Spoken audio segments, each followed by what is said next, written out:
Bonjour.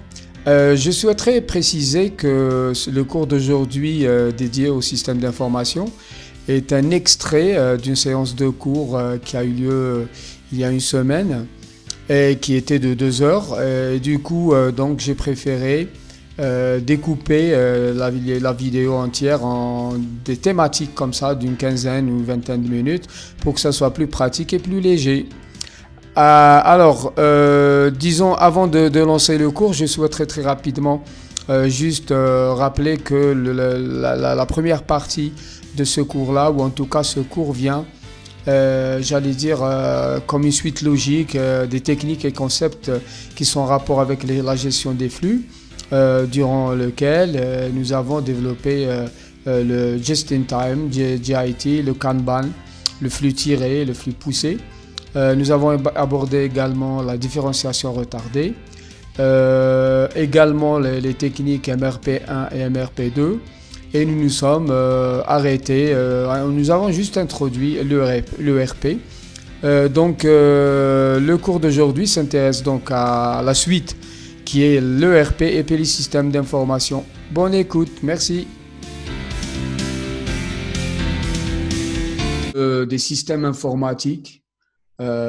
Aussi bien en local qu'en téléinformatique, en tout cas à distance, et l'existence de réseaux, mais aussi le développement de software et de logiciels, ont permis d'avoir maintenant des ERP ou des systèmes qui me permettent de piloter les flux d'une manière, non seulement les flux physiques et informationnels, mais aussi les flux financiers.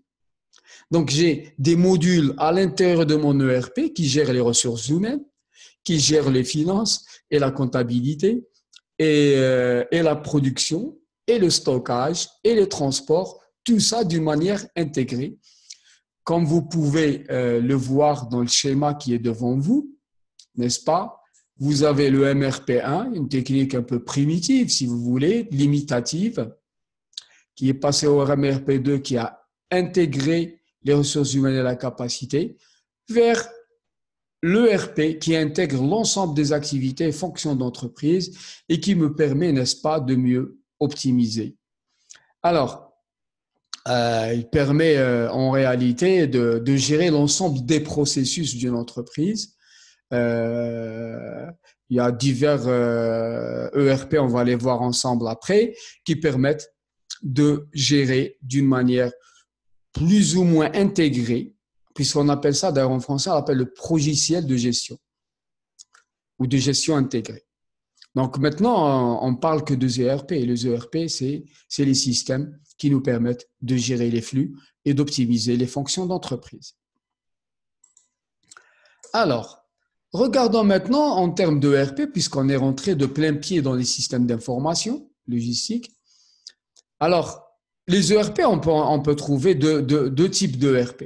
Il y a les ERP dits propriétaires, donc les ERP propriétaires, et il y a les ERP dits open source, c'est-à-dire qui sont plus ou moins gratuits et qui sont développés par la communauté.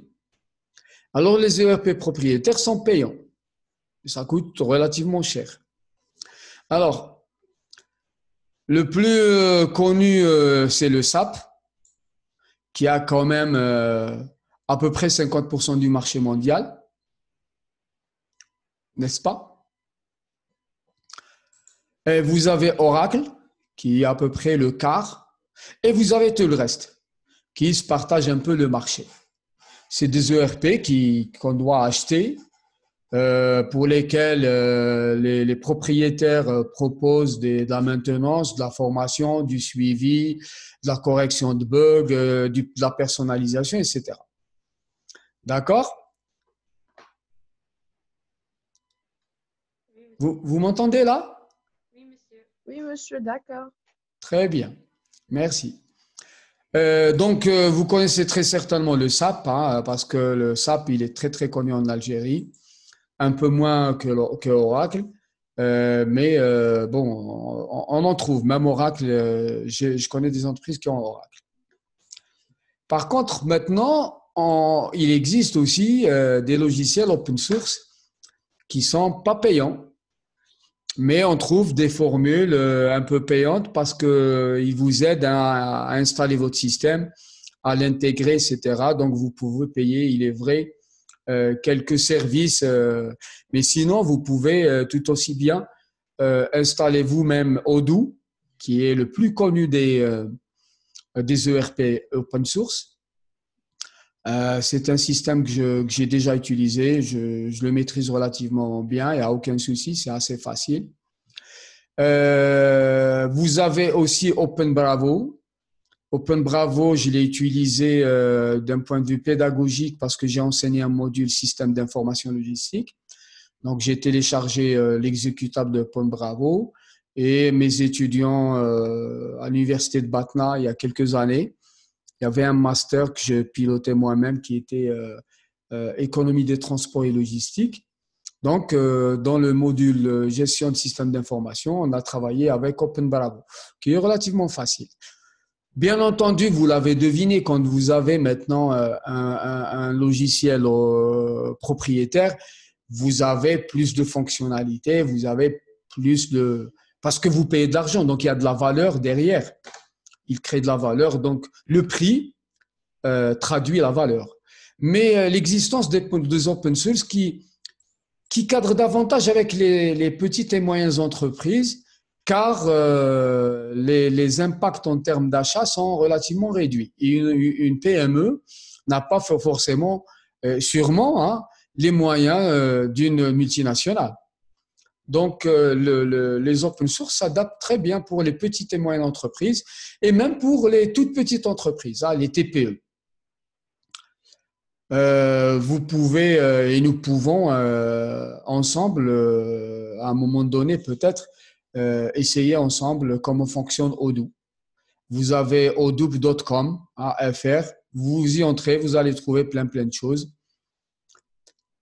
Bien, alors, là vous avez quelques statistiques sur le classement. Il y a Odoo qui est 2 millions, enfin en tout cas estimé à 2 millions d'utilisateurs. Les autres n'ont pas véritablement donné de chiffres. Dolibar, on dit plusieurs millions, mais je ne pense pas, peut-être. Les autres chiffres n'existent pas non plus, même pour OpenBravo. Mais en tout cas, les TPE et les PME notamment utilisent beaucoup les open source. Et vous pouvez les utiliser vous-même sans aucun problème. Vous allez sur YouTube, vous allez trouver plein de tutoriels comment utiliser Odoo, open source, ou OpenBravo ou autre. Vous avez des tutoriels en langue française ou anglaise qui sont à profusion. Alors, dans le domaine du supply chain, quels sont les logiciels? Il y en a un peu moins que les ERP. Les plus connus, vous avez Managistix et vous avez i2 Technologies, qui sont des logiciels dédiés à la supply chain, même si avec Odoo, vous pouvez faire de la logistique intégrée d'entreprise, mais vous avez du mal à faire de la chaîne logistique globale avec les autres entreprises parce qu'il y a des problèmes de standardisation, des problèmes de communication les uns avec les autres, même si on peut intégrer des modules dits EDI, un module EDI. EDI, c'est quoi en fait? EDI, c'est un système aussi payant qui permet, enfin il y a deux types. Il y a le payant qui permet de s'approprier un système qui vous permet de communiquer en toute sécurité avec les autres partenaires de votre chaîne logistique, fournisseurs clients, distributeurs et tout ça. Mais il y a ce qu'on appelle le Web EDI. Web EDI, c'est l'équivalent de EDI, mais il fonctionne sur Internet. Et du coup, certaines entreprises ne le préfèrent pas beaucoup parce qu'ils ont peur que les informations soient piratées, etc. Donc, il y a un risque en termes de protection du patrimoine, si vous voulez, informationnel de l'entreprise. Donc, les systèmes dédiés aux logiciels dédiés à la supply chain permettent justement de développer des systèmes interactifs avec l'ensemble des acteurs au sein de la supply chain. Mais vous pouvez en trouver d'autres. Il y a Nexus, il y a Archipelia, qui sont maintenant beaucoup plus commercialisé sous forme de SaaS. C'est quoi un SaaS? Un SaaS, ça veut dire Software as a Service. En fait, ils vous vendent pas le logiciel en local, même si une partie dite client, hein, une petite application qui s'intègre dans votre en local, mais vous travaillez toujours sur le cloud. Vous travaillez sur le nuage. Donc, en fait, vos informations, vous les envoyez sur une plateforme en fonction de la marque ou du propriétaire du logiciel. C'est plus ou moins bien, mais vous achetez un service, vous n'achetez pas le logiciel. Ben, il y a aussi des risques, même si les entreprises en question proposent des systèmes sécurisés, certaines entreprises n'aiment pas beaucoup travailler avec des systèmes qui importent votre base de données directement sur des plateformes qui se trouvent aux États-Unis ou en Corée ou ailleurs. Donc, par conséquent, il y a une certaine méfiance, méfiance de l'entreprise. Alors, peut-être un mot sur le fait qu'il y a une relation fondamentale entre le développement de la supply chain ou du supply chain management en tant que discipline avec l'apparition de ce qu'on appelle les APS. Les APS, c'est quoi? C'est des systèmes qui nous permettent de faire de la planification. D'ailleurs, APS, ça veut dire Advanced Planning and Scheduling System. Alors, c'est des systèmes qui nous permettent de faire de la planification et qui sont adaptés à la planification. Leur base de données, c'est quoi? C'est l'ERP. Donc, l'ERP que vous avez va pouvoir générer de l'information pour votre APS qui, ce dernier, vous permet de faire au mieux votre planification. Et quand je dis planification, planification c'est large. Vous planifiez la production, la consommation, les ventes, tout ça. Alors, l'apparition, le développement des APS, quand les informaticiens ont commencé à développer ces APS, la supply chain, ça a donné un coup de fouet au sens positif du terme au supply chain management. Donc, il y a une sorte de parallèle. Lorsque les APS ont commencé à se développer, les systèmes ou les logiciels de supply chain ont commencé également à se développer. Même si les ERP restent la base de la production de l'information. On a produit également d'autres logiciels dits spécialisés qui gèrent cette fois-ci non plus le stratégique qui est les APS ou l'opérationnel qui est le ERP, mais qui gère l'exécution. L'exécution, ça va être des activités précises comme la gestion d'un entrepôt, la gestion de tournées de livraison, la gestion des logiciels, de gestion du parc de camions ou de la flotte. Donc, vous pouvez avoir, et on va le voir maintenant, on a un système d'information logistique qui intègre tout ça. Vous avez à ce niveau-là les APS qui vont vous aider à faire de la prévision, planifier les transports, planifier la distribution, planifier la production. Donc, c'est des systèmes qui vont vous permettre d'optimiser votre réseau logistique en termes de planification. Et l'échelle du temps, c'est du tactico-stratégique, c'est beaucoup plus du stratégique, n'est-ce pas? Et ça a un échange avec les ERP ou l'ERP. Donc, l'ERP va gérer les opérations d'achat, de fabrication, de stockage, de livraison, de vente ou de distribution. Donc, vous avez l'ERP qui va enregistrer les opérations au jour le jour, en même temps créer la base de données qui vous permet d'ailleurs de faire générer des tableaux de bord en fonction de vos besoins. Vous pouvez générer facilement, à partir de votre ERP, quels sont les tableaux de bord, quelles sont les composantes de ces tableaux de bord qui vous aident dans la gestion opérationnelle de vos activités. Et vous avez enfin d'autres logiciels ou d'autres systèmes d'information qui s'intéressent à l'exécution, comment on gère l'opération concrètement. Là, l'EMS, c'est un système de gestion de la production, manufacturing, j'ai oublié le E, système. Donc, en fait, c'est des systèmes de gestion de la production, comme ici le GPAO, qui est la gestion de production assistée par ordinateur. Et vous avez ici des logiciels qui concernent l'exécution, mais qui sont dédiés à la supply chain ou à la logistique, si vous voulez. Gestion des entrepôts.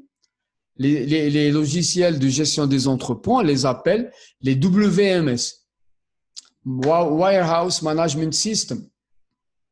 Donc, en fait, des logiciels qui vous permettent de gérer, à proprement parler, un entrepôt. Et un entrepôt, quand on regarde, et quand on regarde de près, c'est assez compliqué. Alors, un entrepôt, il sert à quoi? Vous avez une marchandise qui arrive, que vous avez commandée. Donc, c'est la réception.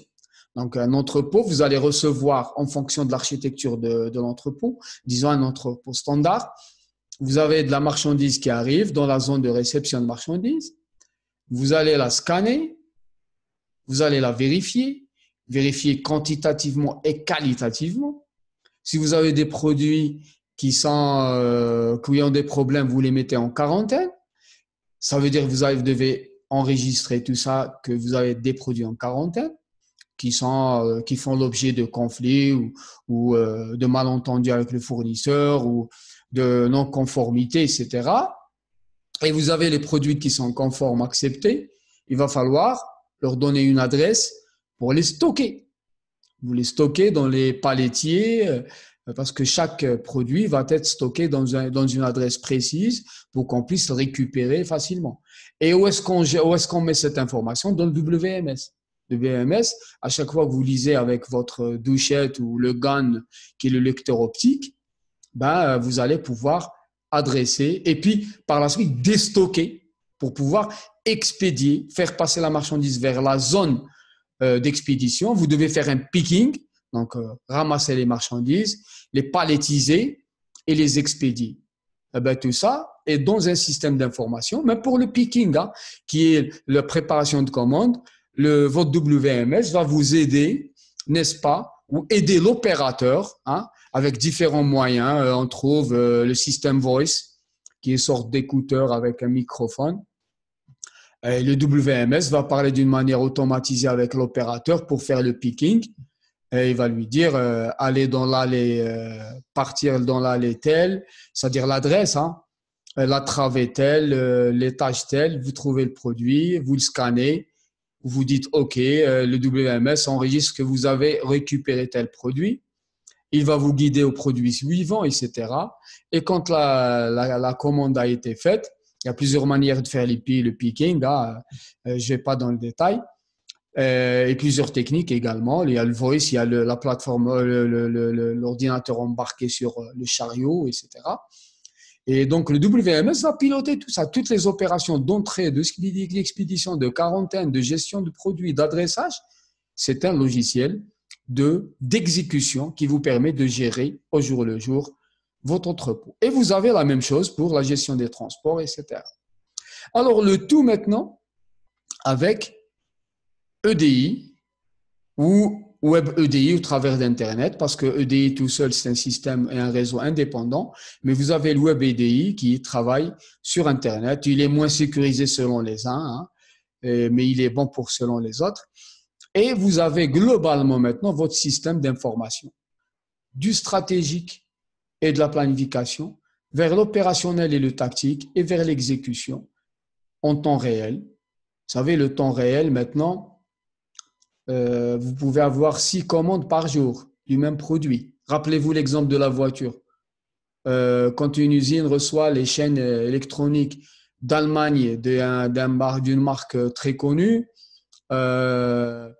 et ramener 6 fois par jour une quantité économique pour le montage en fonction du rythme de remontage. Donc, le délai, c'est 6 fois par jour et non pas le délai de réapprovisionnement qui est une fois par mois ou par trimestre, etc. Et vous avez bien entendu, là, depuis le fournisseur vers les clients, et vous avez les cadences de l'achat, de la fabrication jusqu'à la distribution physique.